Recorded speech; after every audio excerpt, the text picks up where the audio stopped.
però és un espectacle, a veure com ho diria, l'espectacle de les Bs, de la lletra B.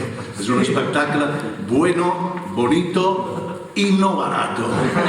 No barato. Barato és l'única paraula que ens sobra dintre d'aquesta dita del bueno, bonito, perquè tenim Samuel Beckett, que empieza por B, dirigido por Sergi Belbel, que empieza por B, interpretat per Buixaderes, que empieza por B, interpretat per Bosch, que empieza por B, interpretat per Banacolocha, que comença també amb B, i per Margarita Millón, que no comença per B, però que comença per la B de boníssima, boníssima. O sigui que és l'espectacle de les 5 Bs.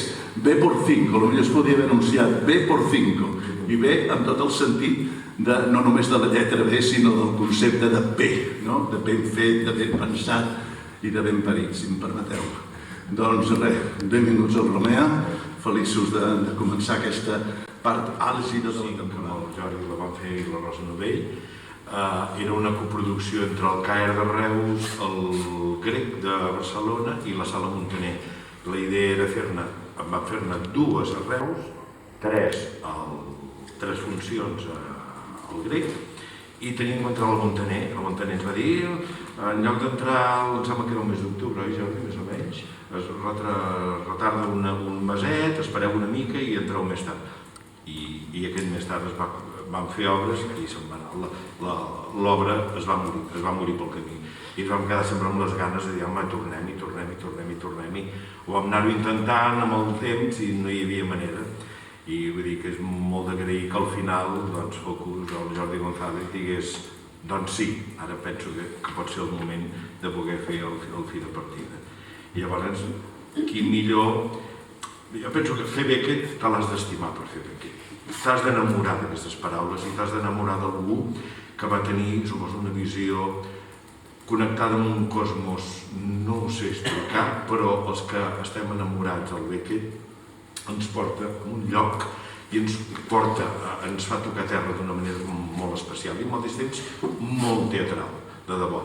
I llavors, aquest amor és el que té el Sergi, i com s'estima el text, com respecta la partitura del Beckett i com tots l'hem respectat fins al final. I a més ell ho diu, si em respecteu tindreu obra, si no em respecteu no hi haurà obra. I és veritat, jo he arribat a veure algun fi de partida que no han volgut respectar l'obra i de cop allò es converteix en una mena d'infern estrany per l'espectador i per tots plegats. Si li fas cas, rutlla, perquè és una partitura musical absolutament fantàstica.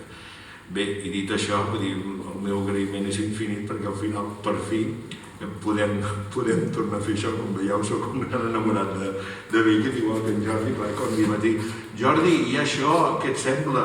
M'acompanyes? Oh, i tant! Li va sortir un oh, i tant de l'ànima, vull dir que clar, llavors va ser la gran felicitat. I llavors vull dir que tenim uns papes fantàstics, els tinc allà enterrats en unes escombraries, però és el que vol l'autor, nosaltres no ho faríem mai de la vida. Mai de la vida. Nosaltres els papes els tindríem en un asil, però no en unes escombraries. Mireu si és intel·ligent, l'any 50 i pico va dir la gent gran els fotrem al cubell de les escombraries i tots van dir, home, com ets, I ara hem demostrat que la gent gran els fotem ben i lluny i que no ens emprenyin i que, els vells a casa, quina agonia, diu, jalà, no pensen en res més. I també diu, però sou a la terra, això ja no té remei, és fantàstic, i en aquells moments, és veritat, l'ésser humà mateix és capaç de destruir la terra, un lloc que podria ser meravellós, i el anirem matxacant i el destruirem, que l'estem destruint dia a dia d'una manera brutal. Evidentment veníem d'una Segona Guerra Mundial, però ara que estem veient la tercera, veiem com acabem. Però res, ara li toca a en Jordi fer el vostre speech. Què puc dir? Aquest món en què ens hem ficat i el que passa sempre que et poses en un clàssic, no?